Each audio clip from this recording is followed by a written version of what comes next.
Hello, আসসালামু আলাইকুম বন্ধুরা। আশা করছি সবাই ভালো আছেন। আমার নতুন একটা ভিডিওতে আপনাদের সবাইকেই স্বাগত। আজকের ভিডিওটা হচ্ছে মূলত সাইকেল নিয়ে, আর আমার বেশিরভাগ ভিডিও হচ্ছে সাইকেল দিয়েই হয়। আজকের ভিডিওটা হচ্ছে সাইকেল নিয়ে। আপনারা কোন ধরনের সাইকেল কিনবেন? একটা হচ্ছে চায়না সাইকেল, আর একটা হচ্ছে আপনাদের বাংলাদেশি সাইকেল। অনেকের মতে চায়না সাইকেলগুলো ভালো, কারণ ওগুলো দেখতে অনেক সুন্দর হয়। আর অনেকের মতে বাংলাদেশের সাইকেলগুলো খারাপ, কারণ এগুলো দেখতে অতটা সুন্দর হয় না। আজকে আমি বলবো আপনাদের কাছে কোন সাইকেলটা ভালো, কোন সাইকেলটা খারাপ। আপনারা ঠিক করে নেবেন কোন সাইকেলটা আপনার জন্য প্রয়োজন। বাংলাদেশি সাইকেলের মধ্যে ব্র্যান্ড আছে মূলত তিনটা আমার জানা মতে। একটা হচ্ছে আপনাদের ভ্যালুস বা মেঘনা কোম্পানি, আরেকটা হচ্ছে আকিস, আরেকটা হচ্ছে দুরন্ত। এই তিনটা হচ্ছে বাংলাদেশের মূলত ব্র্যান্ড। আর এই তিনটার মধ্যে সবচেয়ে ভালো হচ্ছে মেঘনার সাইকেলগুলো। নিঃসন্দেহে মেঘনা সাইকেলের উপরে সাইকেল নাই বাংলাদেশে। এরপর আসি বাংলাদেশের দ্বিতীয় ব্র্যান্ড, যেটা হচ্ছে আকিস। আকিস সচরাচর অত দামি সাইকেল বানায় না, খুবই এন্ট্রি লেভেল সাইকেলগুলো বানায়। 3 নম্বরে আছে আমাদের দুরন্ত। আর দুরন্ত সাইকেলগুলো আমার কোনো ক্যাটাগরিতেই পছন্দ হয় না, এই জন্য ওই হিসাবটা বাদ দিলাম। দুরন্ত সাইকেলের কোয়ালিটি আর চায়না সাইকেলের কোয়ালিটি হুবহু সেম। আগের রাস্তাটা পার হই, তারপর বাকি কথা বলতেছি।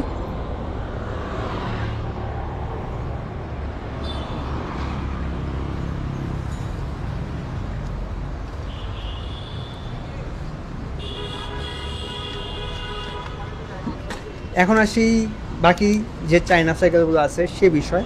চায়না সাইকেলের মধ্যে চায়না সাইকেলের ব্র্যান্ডের অভাব নাই। বাংলাদেশে যে টোটাল কয়টা ব্র্যান্ডের চায়না সাইকেল আছে এই বিষয়ে আমি সঠিক কোনো ইনফরমেশন দিতে পারতেছি না, কারণ চায়না সাইকেল হুটহাট একটা ব্র্যান্ড তৈরি হয়ে যায়। আর চায়না সাইকেলের ব্র্যান্ড তৈরি করা কিন্তু খুব একটা কঠিন কাজ না। আপনি চায়নাতে যে কোনো একটা নাম দিয়ে আজ সাইকেল বানিয়ে নিয়ে আসতে পারবেন, আপনি যদি শুধুমাত্র ট্রেড লাইসেন্স থাকে আর যদি আপনার এলসি থাকে। সেই ক্ষেত্রে বাংলাদেশের মধ্যে অন্যতম যে চায়না সাইকেলের ব্র্যান্ডগুলো আছে বা আমরা সচরাচর দেখে আসি, সেগুলো হচ্ছে কোরের সাইকেল, তারপর হচ্ছে আপনার ফনিক্সের সাইকেল, তারপর আপনাদের রকরের সাইকেল, তারপর হাইল্যান্ডের সাইকেল, ফিলকনের সাইকেল, আপলেডের সাইকেল, তারপর হিরো সাইকেল। হিরো কিন্তু ইন্ডিয়ান যে হিরো ওই হিরো না, বাংলাদেশে যে হিরোটা পাওয়া যায় এটা হচ্ছে চায়না হিরো। তারপর আছে মার্কসের সাইকেল। আর এই সবগুলোর মধ্যে তুলনামূলক কোয়ালিটির দিক থেকে সবচেয়ে লো হচ্ছে মার্কসের সাইকেলগুলো। এই জন্য আমি আজ পর্যন্ত মার্কসের কোনো সাইকেল নিয়ে ভিডিও করি নাই। মার্কস নাকি মার্ক এই টাইপের জানি একটা নাম আছে, আমার সঠিক মনে পড়তেছে না। আরও অনেকগুলো ব্র্যান্ড আছে, মানে সবগুলোর নাম বলাও আমার পক্ষে সম্ভব না, কারণ চায়না সাইকেলে এতগুলো ব্র্যান্ড, মানে সবগুলার নাম বলা আমার পক্ষে কোনো দিনও সম্ভব না। কারণ চায়না সাইকেল নিয়ে আমি সচরাচর কাজ করি না। তার অন্যতম কারণ থাকে, আমি মূলত সার্ভিস সেন্টারগুলোতে বেশিরভাগ সময় থাকি, মানে সাইকেলের সার্ভিস সেন্টারগুলো যেখানে সাইকেল ঠিকঠাক করে।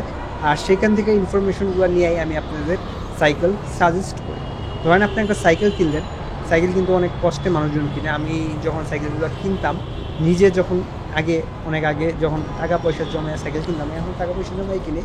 তবে তখন একটা সাইকেল কেনার আগে আমার যে বিষয়গুলো মাথায় থাকতো, সাইকেলটা লং লাস্টিং হইতে হবে, সাইকেলের সৌন্দর্য টুন্দর্য অত বিষয় না। তবে অনেকের মানে এটা থাকে, আমার সাইকেল সুন্দর হইতে হবে, লং লাস্টিং ওইটা বিষয় না। আমার বাপের অনেক টাকা আছে বা আমার নিজের অনেক টাকা আছে, সাইকেল দীর্ঘ টাইম পর্যন্ত আমি ওটাকে পরিচালনা করতে পারবো। আর সাইকেলের মূল জিনিস কি? সাইকেলের ফ্রেম। সাইকেলের ফ্রেম কিন্তু আপনার যে কোনো সাইকেল হোক, এটা লং টাইম ইউজ করা যায়। মানে আপনি একবারে লোহার বডির সাইকেল কিনলেও লং টাইম ইউজ করতে পারবেন, অ্যালুমিনিয়াম বডির সাইকেল কিনলেও আপনি লং টাইম ইউজ করতে পারবেন। আর ফ্রেম নিয়ে সচরাচর কোনো সাইকেলেই ওই পরিমাণ কমপ্লেন থাকে না। কমপ্লেন থাকে কি? সাইকেলের পার্টস নিয়ে। কিছু সাইকেলে দেখবেন আপনার ওয়েট হালকা করতে যায় রিম দেয় একবারে নিম্নমানের, সাইকেলের ওয়েট কম কিন্তু হচ্ছে আপনার সাইকেলের রিমটা এতটা পাতলা থাকে, রিক্সা এসে গুঁতা মারলেই রিম যায়, ভাঙে যায় না, মানে বেঁকা তেরা হয়ে যায়। মানে নদীর মধ্যে যেরকম ঢেউ খেলে ওরকম রিমগুলো ঢেউ খেলে। আর কিছু কিছু সাইকেলের দেখবেন হচ্ছে আপনি অনেক সুন্দর টায়ার দিছে, টায়ারে খুব সুন্দর সুন্দর লেখা আছে, ব্র্যান্ডের নাম আছে, টায়ারের বিটগুলো অনেক বড় বড়। এই সাইকেলগুলোর সমস্যা যেটা হয় সেটা হচ্ছে আপনার টায়ারের বিটগুলো উঠে আসে। এক কথায় বলতে গেলে টায়ার থেকে বিট উঠে যাওয়ার কারণে টায়ার থেকে টিউবটা দেখা যাচ্ছে, খুব সহজে এটা নষ্ট হয়ে যাওয়ার একটা সম্ভাবনা আছে।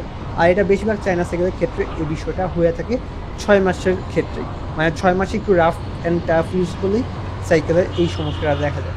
আর চায়না সাইকেলের মধ্যে সবচেয়ে বেশি যেটা দেখা যায় সেটা হচ্ছে অয়েল ব্রেক। আর অয়েল ব্রেকগুলোর কোয়ালিটি এত খারাপ থাকে সেটা না বলাই ভালো। আপনাদের 6 মাসও চলছে এমন রেকর্ড খুব কম চায়না সাইকেলের অয়েল ব্রেকগুলো। যদি খুবই খুবই কম আর খুব বেশি যত্ন সহকারে ইউজ করেন তাইলে হয়তো বা আপনাদের সাইকেলের অয়েল ব্রেকগুলো 6 মাসের মতো চলাচল করে। আর বাই চান্স আপনার সাইকেলটা ডানে বা বামে পড়া লিভারটা যদি একবার যায় আপনার অয়েল ব্রেক পুরোপুরি বাতিল।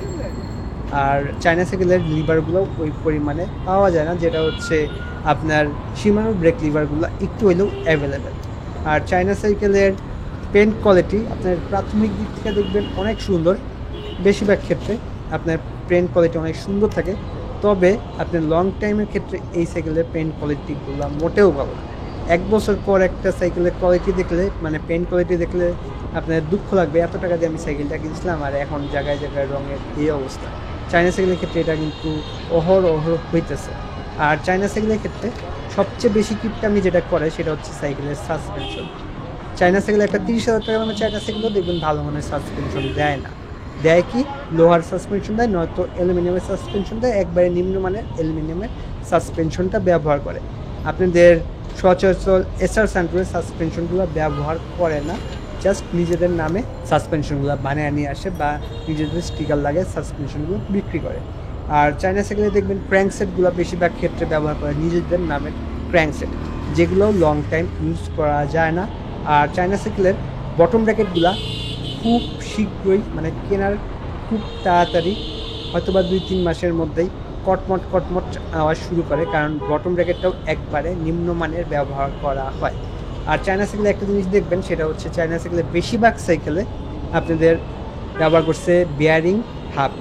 আর বিয়ারিং হাব আপনারা জানেন অনেক ভালো হাব, কিন্তু চায়না সাইকেলে যে বিয়ারিং হাবটা ব্যবহার করে এটা হচ্ছে সুনাম যে বিয়ারিং হাব আছে ওই মানের বিয়ারিং হাব বা ওর চেয়ে নিচের মানের বিয়ারিং হাব।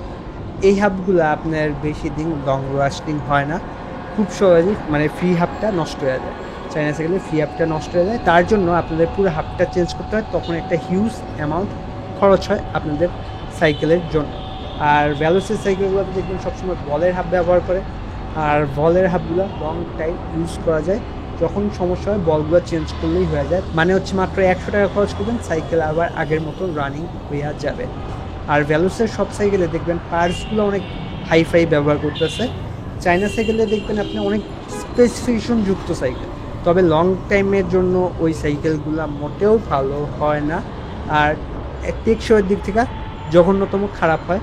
চায়না সাইকেল নিয়ে আপনি 6 মাস সুন্দর মতো যাইতে পারবেন নাকি সন্দেহ আছে। 6 মাসের মধ্যে যে আপনার কয়বার সার্ভিস সেন্টারে যেতে হবে তার কোনো ভরসা নেই।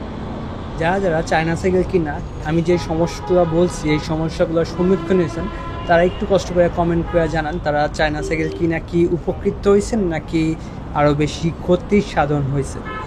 আজকে মূলত আসছিলাম আমি যে সাইকেলটা চাইতেছি ভ্যালুস V400, এটা হচ্ছে সেল করে দিছি। এক ভাই নিতে আসতেছে মিরপুর 1-এ, তাই হচ্ছে মিরপুর 1-এ আসলাম তাকে সাইকেলটা বুঝিয়ে দিব। তাহলে আজকে ভিডিওটা এখানেই শেষ করতেছি, দেখা হবে নতুন কোনো ভিডিওতে।